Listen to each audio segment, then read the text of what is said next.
Once again, welcome back to KC's Classes. KC's Classesന്റെ മറ്റൊരു പുതിയ വീഡിയോയിലേക്ക് എല്ലാവർക്കും സ്വാഗതം. This is Kiran CS. Calicut university M.Com third semester exams next month 7th start ചെയ്യാണ്. ആദ്യത്തെ എക്സാം ആയിട്ട് വരുന്നത് ഏറ്റവും ഇമ്പോർട്ടൻ്റ് ആയിട്ടുള്ള പ്രോബ്ലം പേപ്പറാണ് ഫിനാൻഷ്യൽ മാനേജ്മെന്റ്. നമ്മൾ ഈ ഒരു പേപ്പറിന്റെ ഇമ്പോർട്ടൻറ്റ് ക്വസ്റ്റ്യൻസിന്റെ വീഡിയോ ഓൾറെഡി അപ്ലോഡ് ചെയ്ത് കഴിഞ്ഞിട്ടുള്ളതാണ്. കാണാത്തവരുണ്ടെങ്കിൽ കാണാം. സ്മാർട്ട് സ്റ്റഡിക്ക് വളരെ ഹെൽപ്ഫുൾ ആയിരിക്കും. നെക്സ്റ്റ്, ഉറപ്പായും പ്രതീക്ഷിക്കുന്ന ഓരോ പാർട്ടിലുള്ള ചോദ്യങ്ങളുടെ ഡിസ്കഷനാണ് നമ്മൾ ഇന്ന് മുതൽ ആരംഭിക്കുന്നത്. സോ ഇന്നത്തെ വീഡിയോയിൽ പാർട്ട് സിയിൽ ഉറപ്പായും പ്രതീക്ഷിക്കുന്ന SI ചോദ്യങ്ങളാണ് ഇൻക്ലൂഡ് ചെയ്തിട്ടുള്ളത്.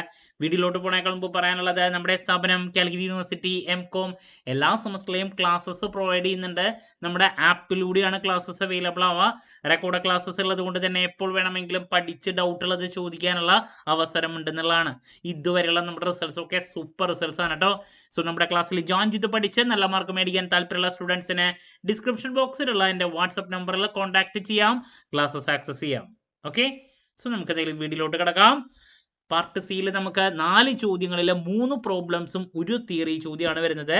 എല്ലാ ക്വസ്റ്റ്യൻ പേപ്പറിലും കമ്പൽസറി ആയിട്ട് വരുന്നത് ലാസ്റ്റ് ചാപ്റ്ററിലെ ഡിവിഡൻ തിയറീസ് ഉണ്ട്, ഡിവിഡൻ പേ ഔട്ട് റേഷ്യോ കണ്ടുപിടിക്കാനുള്ള പ്രോബ്ലംസ് ഉണ്ട്. അതിൽ ഡിവിഡൻ പേ ഔട്ട് റേഷ്യോ കണ്ടുപിടിക്കാൻ വേണ്ടിയിട്ടുള്ള 3 മെത്തേഡിലെ ഏറ്റവും കൂടുതൽ കണ്ടുവരാറ് വാട്ടേഴ്സ് മോഡൽ അല്ലെങ്കിൽ ഗോർഡൻ, ഇതിൽ ഏതെങ്കിലും ഒരു മോഡലാണ്. ഇപ്പോൾ ഡിവിഡൻ പേ ഔട്ട് റേഷ്യോയുടെ പ്രോബ്ലം റിപ്പീറ്റ് ആണ്, നിർബന്ധമായും പഠിച്ചിരിക്കണം കേട്ടോ. സോ ഇതാണ് ആദ്യത്തെ പറയാനുള്ള ഡിവിഡൻ പേ ഔട്ട് റേഷ്യോ കണ്ടുപിടിക്കാൻ വേണ്ടിയുള്ള ഡിവിഡനെ റിലേറ്റ് ചെയ്തുള്ള പ്രോബ്ലം. 3 മെത്തേഡും നോക്കി വെച്ചോളൂ. അതിൽ കൂടുതൽ ഞാൻ പറഞ്ഞു വാട്ടേഴ്സ്, അതുപോലെ തന്നെ ഗോർഡൻ, ഇവരുടെ രണ്ടുപേരുടെയും വരാറുണ്ട്. ഈ രണ്ടുപേരുടെയും ഉണ്ട്, എന്നാലും കൂടുതൽ കണ്ടുവരുന്നത് ഇവരുടെ മോഡൽസ് ആണ്, ആദ്യത്തെ രണ്ടുപേര്. അപ്പോൾ ഇതിൻ്റെ ഒരു പ്രോബ്ലം ആണ് നിങ്ങൾ നോക്കണ്ടേ.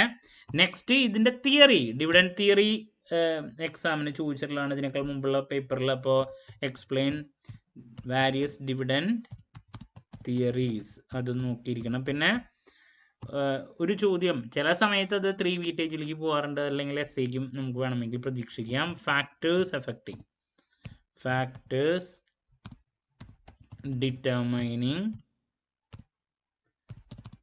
Dividend decisions. ഇത് ചില സമയത്ത് 3 വീറ്റേജിലേക്കാണ് പോവാറ്. SIക്ക് കൂടുതൽ ഡിവിഡൻറ്റിൻ്റെ പ്രോബ്ലം എല്ലാ പേപ്പറും വരാറുള്ളതാണ് വാട്ടേഴ്സോ ഗോർഡനോ, അതാണ് കൂടുതൽ കണ്ടുവരാറ്. ദെൻ ഡിവിഡൻ തിയറീസ് നമുക്ക് SIക്ക് തിയറി ആയിട്ട് ചോദിക്കാറുണ്ട്. പ്രോബ്ലം ചോദിക്കുന്ന സമയത്ത് തന്നെ അതിൻ്റെ കൂടുതലും ചോദിച്ചിട്ടുണ്ട്. പിന്നെ ഫാക്ടേഴ്സ് നോക്കി വയ്ക്കുക. ഇതാണ് ആദ്യത്തെ സജഷൻ. രണ്ടാമത്, ഏറ്റവും കൂടുതൽ കണ്ടുവരാറ് വർക്കിംഗ് ക്യാപിറ്റലിനെ റിലേറ്റ് ചെയ്തിട്ടുള്ള ഒരു ചോദ്യം പ്രോബ്ലം ആയിട്ട്. അതിൽ വർക്കിംഗ് ക്യാപിറ്റൽ റിക്വയർമെൻറ്റ്സ് കണ്ടുപിടിക്കാൻ വേണ്ടിയിട്ടുള്ള പ്രോബ്ലം. പിന്നെ ഈ ഒരു ചാപ്റ്ററിൽ നിന്ന് പ്രോബ്ലം ഇട്ടില്ലെങ്കിൽ ചില സമയത്ത് ഇതിൻ്റെ തിയറി അതും ചോദിക്കാറുണ്ട്. അപ്പോൾ തിയറിയും നോക്കി വയ്ക്കാൻ കേട്ടോ. Working capital, various factors determining the working capital requirements theory. Explain the various factors determining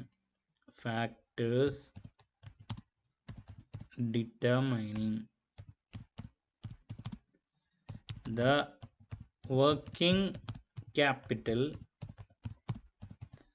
requirements. Working capital requirements കണ്ടുപിടിക്കാൻ വേണ്ടിയിട്ടുള്ള 2 മെത്തേഡ്സിൽ മെയിനായിട്ടുള്ളത് ആദ്യത്തെ. പിന്നെ ഓപ്പറേറ്റിംഗ് സൈക്കിൾ കണ്ടുപിടിക്കാൻ വേണ്ടിയിട്ടുള്ള വേറൊരു പ്രോബ്ലം കൂടി ഉണ്ട്, അത് നോക്കി വെച്ചോളൂ കേട്ടോ. ഓപ്പറേറ്റിംഗ് സൈക്കിൾ, അപ്പോൾ ആ പ്രോബ്ലം നോക്കാം.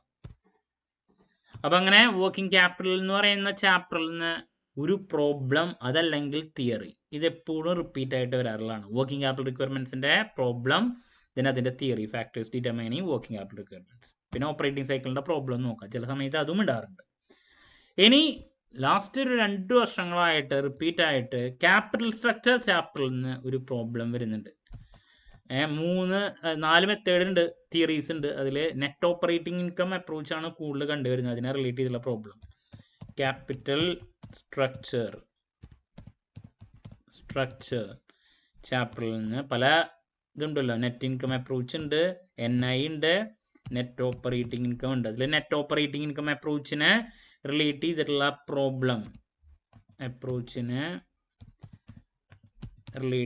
പ്രോബ്ലം ആണ് കൂടുതൽ വരുന്നത്. ട്രഡീഷണൽ ഉണ്ട്, MM ഉണ്ട്, ബട്ട് കൂടുതൽ ഇപ്പോൾ നെറ്റ് ഓപ്പറേറ്റിംഗ് ഇൻകം അപ്രോച്ച് അല്ലെങ്കിൽ നെറ്റ് ഇൻകം അപ്രോച്ച് നോക്കി വെച്ചോളൂ. 4 എണ്ണം ഉള്ളതാണ്. അപ്പോൾ ഇതിൻ്റെ ഒരു പ്രോബ്ലം ഇപ്പോൾ വരുന്നുണ്ട് ലാസ്റ്റ് 2 വർഷങ്ങളായിട്ട്. അതാണ് എനിക്ക് മറ്റൊരു സജഷനായിട്ട് നൽകാനുള്ളത്. അപ്പോൾ പ്രോബ്ലത്തിൽ ഏറ്റവും കൂടുതൽ വരുന്നത് ഞാനിവിടെ പറഞ്ഞു കഴിഞ്ഞു. ഇനി തിയറി ആയിട്ട് ഫസ്റ്റ് ചാപ്റ്ററിൽ നിന്ന് പലപ്പോഴും വരുന്ന ഒരു ചോദ്യമാണ്, എന്താണ് ഫിനാൻഷ്യൽ മാനേജ്മെൻറ്റ്, അതിൻ്റെ ഫങ്ഷൻസ് ചോദിച്ചിട്ട് സിമ്പിളായിട്ട് ഫങ്ഷൻസ്, 3 കീ ഡിസിഷൻസ് അല്ലെങ്കിൽ അങ്ങനെ എഴുതാൻ വേണ്ടിയിട്ട്. പിന്നെ വരുന്നത് സ്റ്റേറ്റ്മെൻറ്റ് രൂപത്തിലുള്ള ഒരു ചോദ്യം, the objective of financial management is wealth maximization,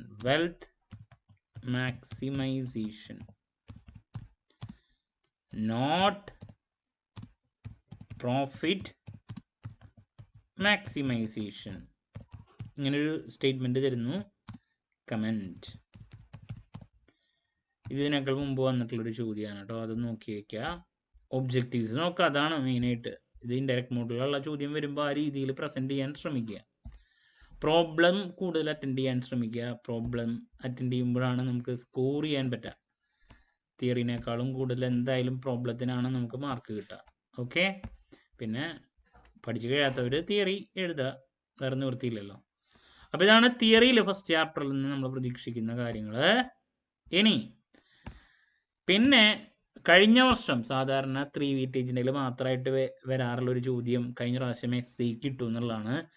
weighted average WACC, weighted average cost of capital, ഫുള്ളായിട്ട് എഴുതാം. വെയ്റ്റഡ് ആവറേജ്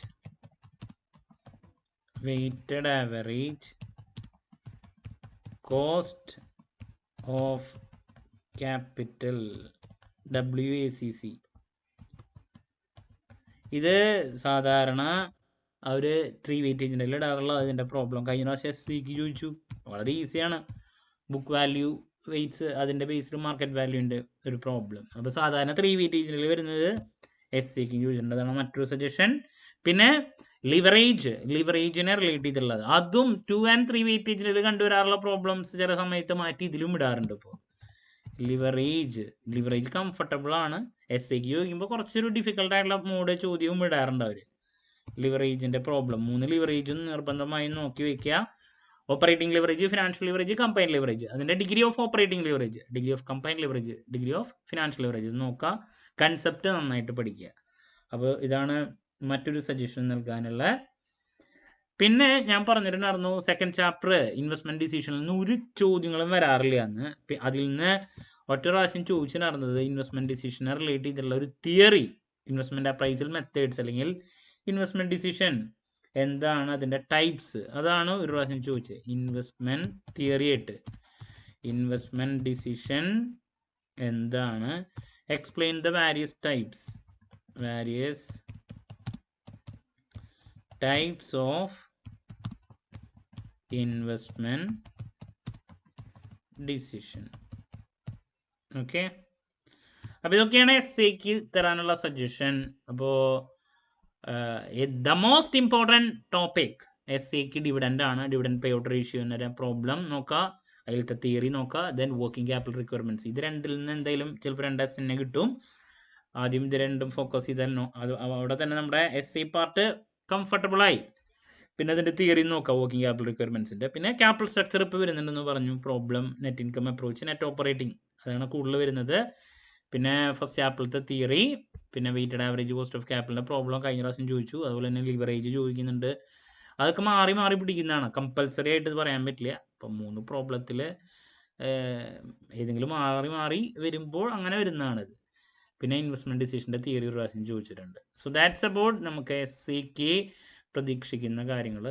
3 പ്രോബ്ലത്തിൽ ഇതിങ്ങനെ 2 കിട്ടിയാൽ മതി. 3 മിക്കതും ഒരു പ്രോബ്ലം ഡിഫിക്കൽട്ടായിരിക്കും, 2 കംഫർട്ടബിൾ ആയിട്ടുള്ള വരാറുണ്ട് കേട്ടോ.